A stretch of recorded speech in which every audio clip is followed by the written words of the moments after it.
You know that little voice in the back of your head? The one that asks, what if? What if something unexpected happens? Well, today, we're going to tackle that head on. We're going to turn that anxiety into an actual plan. We'll build a simple but really powerful framework for managing financial risk, so you can protect what really matters. So let's just start there. Take a second and really think about it.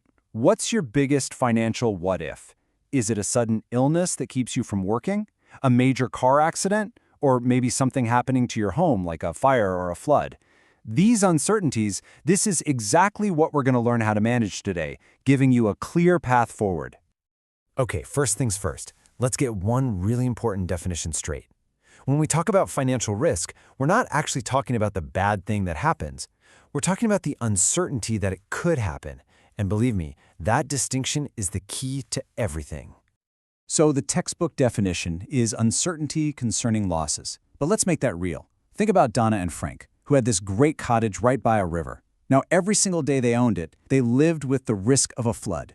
The actual loss, the terrible event itself, only happened when the floodwaters finally rose. You see, managing risk is all about what you do to prepare for that uncertainty, long before there's any water at your door.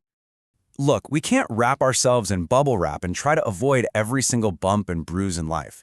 It's not possible. So how do we decide which risks are the ones that actually deserve our time, our attention, and our money? Well, we need a system for that. And here's that system. It's actually pretty simple. We can map out any risk on two scales: how often it might happen, that's its frequency, and how financially devastating it would be, that's its severity. So, a little fender bender, that's probably high frequency, but, low severity. Annoying for sure, but you'll get through it. A minor appliance repair, low frequency, low severity, not a big deal.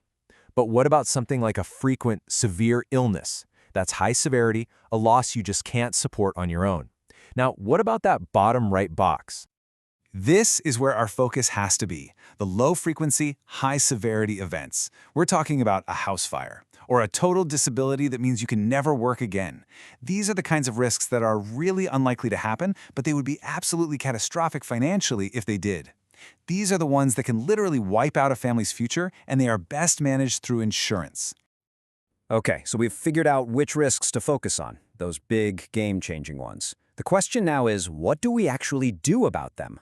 The good news is, you've got a simple three-part toolkit you can use to handle any risk you face. And here they are. For any given risk, you can choose to either avoid or reduce it, share it, or just plain accept it. Think of these as your three core moves in this whole game of managing uncertainty. Let's break down what each of them really means. First up, avoid or reduce it. Now, you could try to avoid a risk entirely, like, say, not investing in super volatile stocks if you can't handle the potential loss. Or, and this is more common, you can take steps to reduce its impact. A perfect example is installing a sprinkler system in your house. It doesn't stop a fire from ever starting, but it dramatically reduces how bad the damage is going to be. That's a classic case of what we call loss reduction. Our second strategy is to share the risk. This is where you take the crushing financial weight of one of those catastrophic losses and you transfer it to somebody else. And the number one way we do this, you guessed it, an insurance policy. All of a sudden, you aren't facing that huge potential cost all by yourself. You're sharing it with a much, much larger group. And finally, your third option is to simply accept a risk. Now, this isn't about ignoring it, it's a very deliberate choice. It's also called active risk retention. Think about Paul, who owns a 13-year-old car that's maybe worth only a couple $1,000s. He decides not to buy collision insurance because the potential loss, the value of the car, is a cost he knows he can afford to absorb himself. He's consciously accepting that specific risk. Okay, so let's zoom in on that second strategy, sharing the risk. Because for those big, catastrophic events we've been talking about, this is by far your most powerful tool. And that tool is insurance. So, how in the world does insurance actually work this magic? Well, it's all based on this brilliant idea called risk pooling.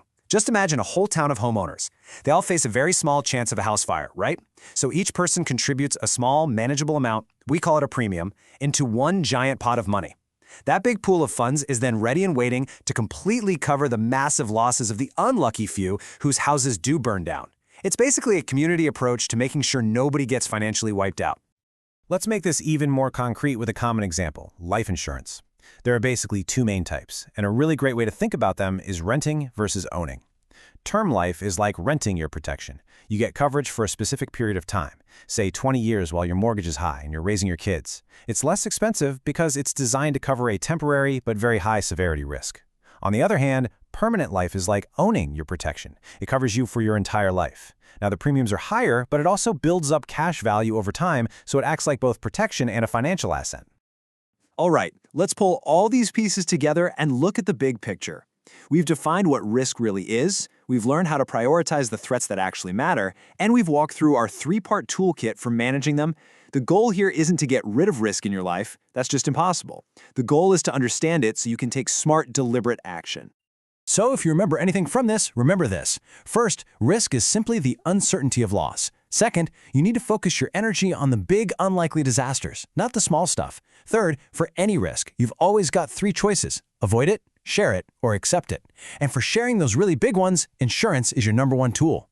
At the end of the day, choosing the right strategy always comes down to your personal situation. So we'll leave you with this final thought.